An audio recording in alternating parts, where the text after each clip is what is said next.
If you enjoy watching Common Ground online, please consider making a tax-deductible contribution at lptv.org.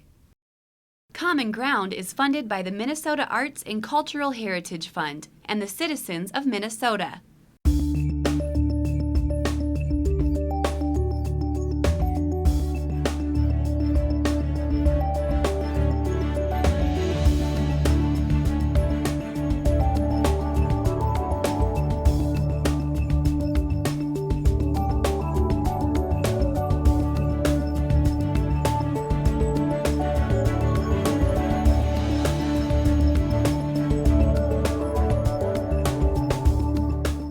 Hi, I'm Rachel Johnson, and thanks for joining us on Common Ground. In this week's episode, we follow Bill Smith throughout the colorful process of creating small batches of handcrafted specialty soaps. Plus, we catch up with the musical group Tea Tum for a performance in Grand Rapids. The band is comprised of young Minnesota musicians who integrate folk, rock, and bluegrass using classical instruments.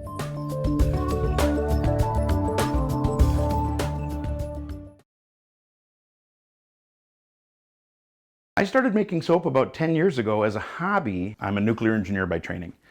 And that's one of the reasons I like the chemistry, I like making things. But there's a little call for my profession in northern Minnesota, and I was looking for something to do. And this is the thing I was convinced I should try. My name is Bill Smith, and I make small batches of handcrafted soap, much like your grandmother may have made. And I make my soap right here in my kitchen. Today I'm gonna make cedar mint soap, which is my best-selling soap. First step we're going to do is I'm going to mix my lye and water, and to do that process I'm going to wear safety glasses, rubber gloves, and a face mask because the fumes are caustic, the liquid is caustic. It is the only dangerous step in making soap, and it's one I recommend you be careful with. So I need to measure my water. I've made so many batches of soap I have it memorized. I use distilled water. Some people use goat's milk, you can use beer, you can use wine. There's lots of things you can use for the liquid. This is pure lye, and it looks like granulated sugar. And everything in soap making is done by weight because volume can vary with temperature. The other thing to remember is always use stainless steel tools. You don't want to use wood because it's organic and lye attacks organics. And you don't want to use aluminum because it reacts. So now I have my measured lye and my measured water. We're going out in the garage if you want to follow me.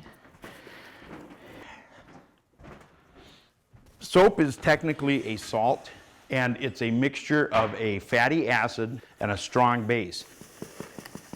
And this temperature will shoot up to about 190 degrees, almost to boiling, and then cool down. If you do splash or spill a little bit, you can neutralize it with vinegar, any household acid. So that's step number one. We just prepared the strong base. In preparation for today, I prepared a lye and water solution that is already cooled down because chemical reactions proceed faster at the elevated temperatures. This is way too hot. It would proceed too fast. I can't work with it. We will now prepare the oils to mix with our base. So the first oil I'm going to work with is palm kernel oil, which is the hardest oil I have. This is from the nut of an oil palm tree, and they squish them, express the oils, and it's solid at room temperature. It makes for a good hard bar. It's a good conditioning oil. All the oils have different properties. Some are soft, but they make good lather. Some are hard, but they dry your skin. So it's making a good bar of soap is a balance of the different oils, and there's an infinite variety. Now we'll go to my coconut oil. Now it's not quite as hard. It is solid at room temperature, but it's a little softer. Okay, and that's correct. This is high oleic sunflower oil, and it makes for a good conditioning bar.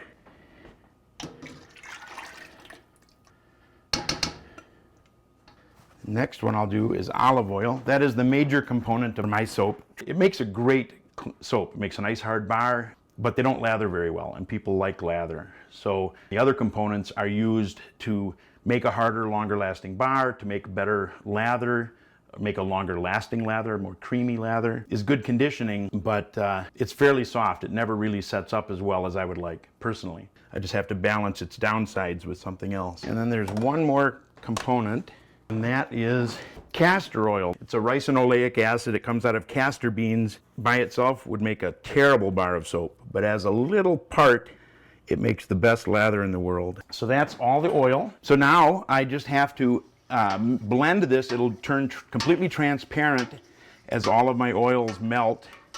And now that I have a full pot, I can crank the heat up and stir this away for about 5 minutes until you can see that I've still got palm kernel oil here, chunks. So I want those to dissolve and get to about probably go to about 130 degrees.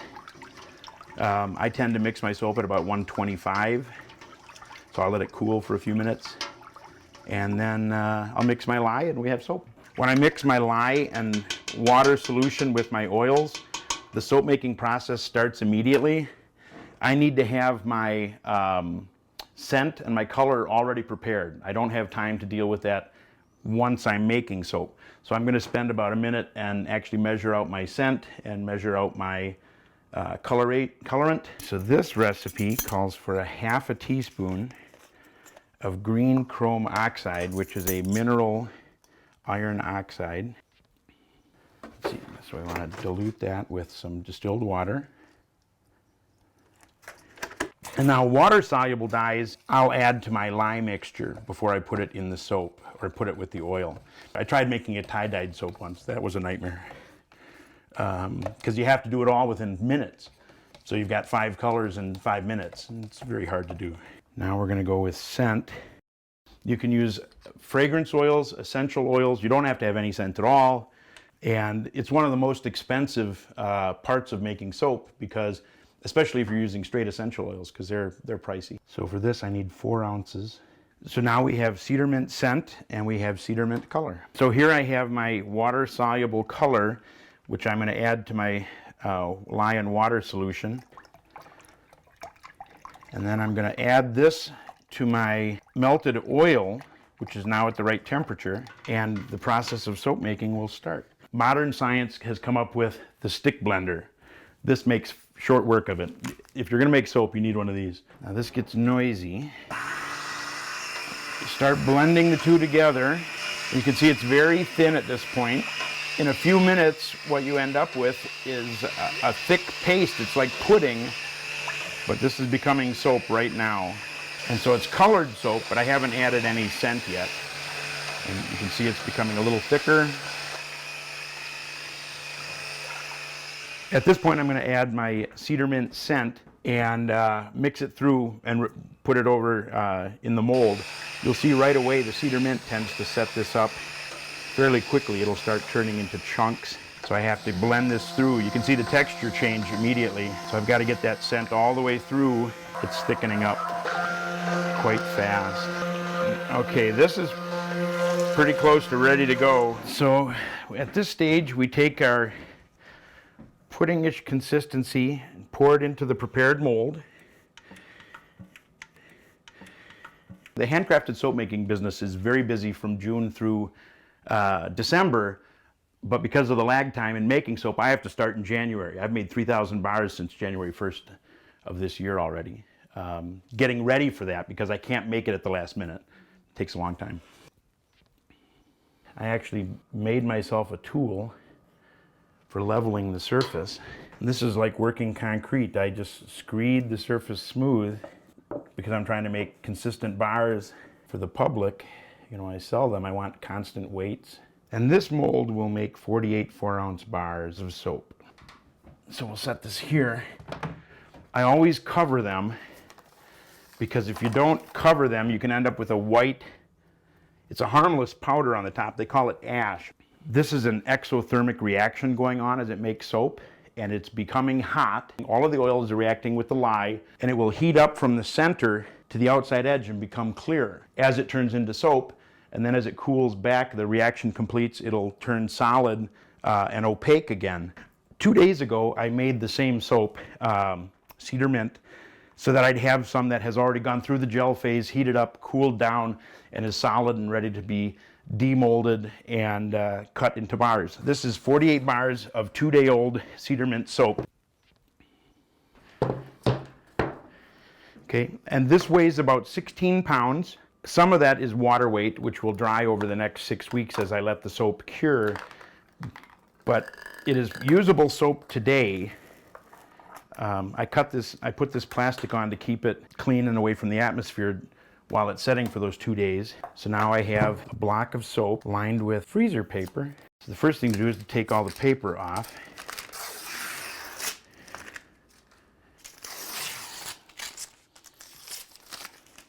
So 2 days ago, this was the same pudding you just watched coming out of the pot.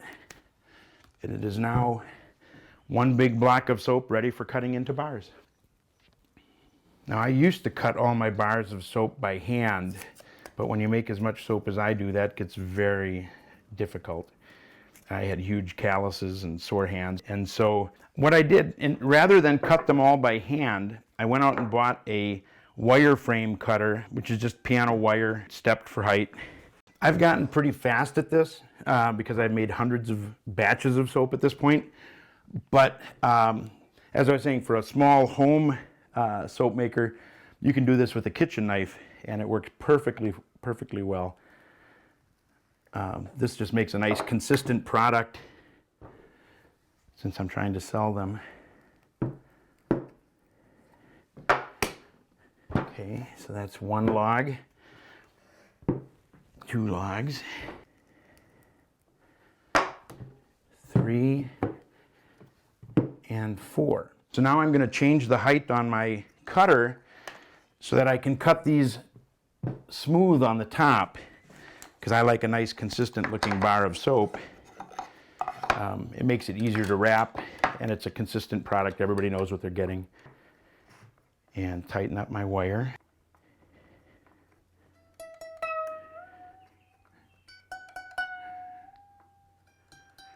I do it all by ear. Okay. And then in it goes. And we run the log through. And we get a consistent rectangular log of soap.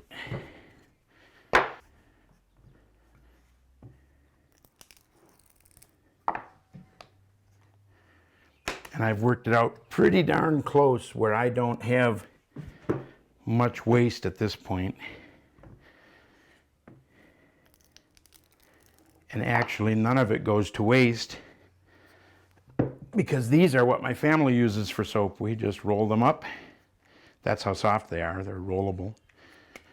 And that is a bar of soap that we get to use. So now I'm ready to cut bars of soap. And the process of cutting bars uses another wire frame cutter that I purchased, which has 1-inch centers for the wire.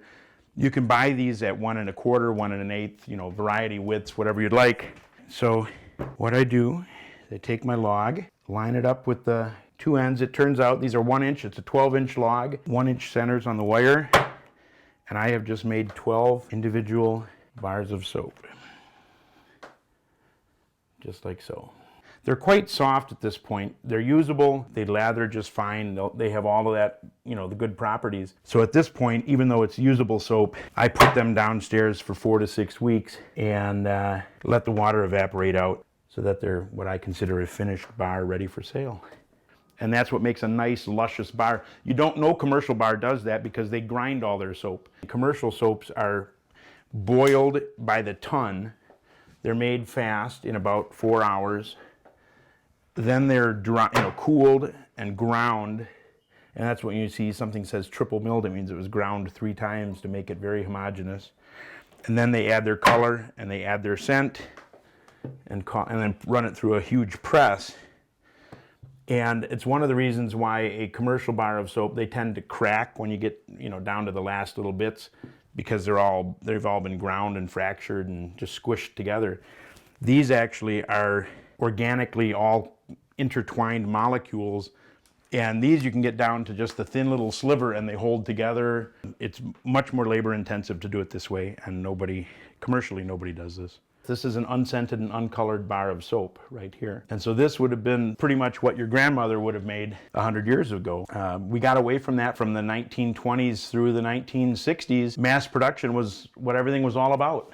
And sometime in the late 60s, maybe with the Whole Earth Catalog, the Back to Nature, Back to the Land movements, people started making their own soaps and furniture and beer and wine. And we have the slow food movement now. People are getting away from TV dinners, all that kind of stuff. You know, there's an appreciation for the craft that goes into it and the quality. And that's in all facets of our life.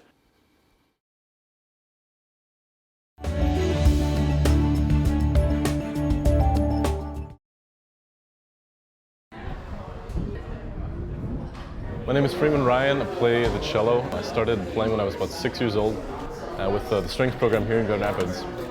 And I started playing out cello classically for about 7 years, and then I got kind of tired of that after a while. So I joined like a hardcore metal band, actually, with like screaming vocals, pretty extreme some stuff. And then had my electric cello that my mom got me when I was about 12. And I played with that, and I just kind of branched out with contemporary music. And then I'm going to Purpose School of Arts right now in Minneapolis, and that has really diversified some of my music tastes and style of playing.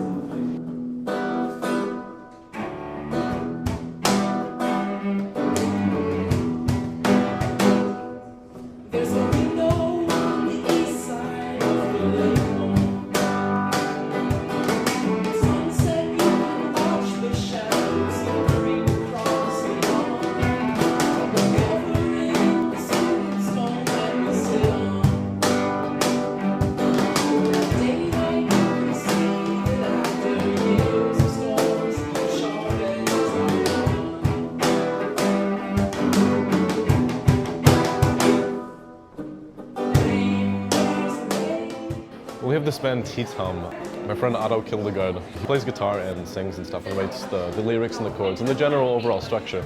I saw him playing with Zosha one day, the violinist, and it was really cool because they'd done a collaborative project. And I came into his room and I'm like, hey, we should let's try jamming out. And so we jammed out. It sounded great, and we're like, we should get Zosha in here. And then my friend Greg, the drummer, just walks in on us playing, and he just brings his cajon, and then we start playing, and we're like, this works pretty well. So we learned a couple more songs and then went on the street, played for money and stuff on the Nicolette in Minneapolis. And then we talked to our friend Derek in Purpose, and he recorded us our first EP. And that's kind of where it started.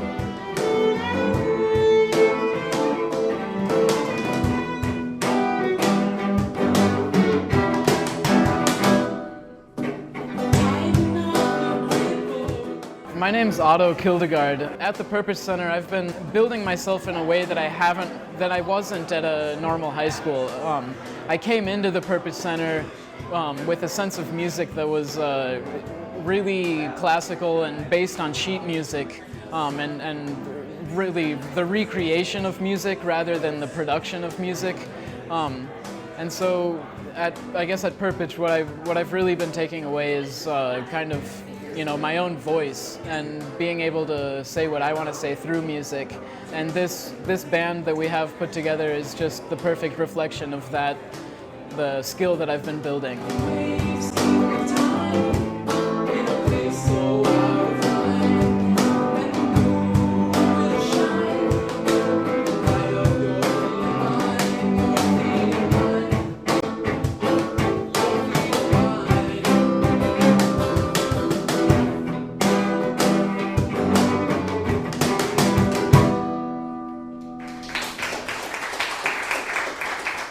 I'm Greg Novak. I play the percussion of the band. I play an instrument called the cajon, which is a box, and that's all I can really explain. It's just a box I hit, and I also play the bongos occasionally and some other percussive instruments, tambourine, bells.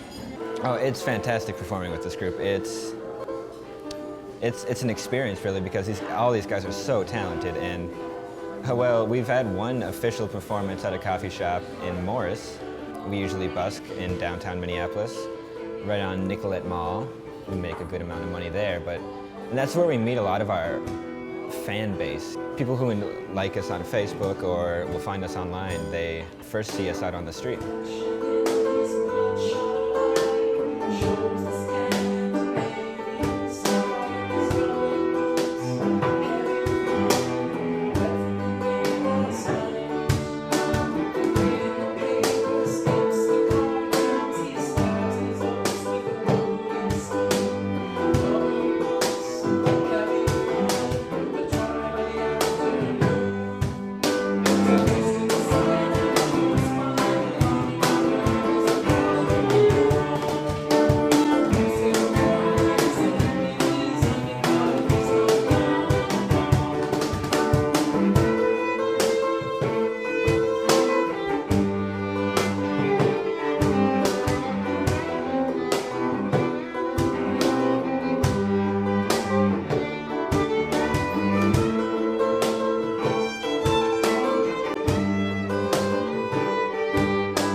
I'm having a blast with this group because people really don't expect that to be coming from a violin or, like in Freeman's case, a cello. I've been trying to break out of the classical boundaries. Like when I started on violin, I started both the Suzuki, the classical method, and also American Bluegrass, like at the same time. My teacher was training me to play fiddle music at the same time as classical, and also started introducing me to jazz and improvisation a bit later. And that's what I've been really heavily involved with in the past couple of years. My main study is jazz, like that's my main focus. But then everything I learn in there can connect to even a folk group like this, and where I can take skills that I've built up in improvisation and apply it to this music.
Like to share my music with others and to just kind of see the smiles that it brings to their faces and know that like all my hard work throughout the years is paying off through just other people enjoying my music.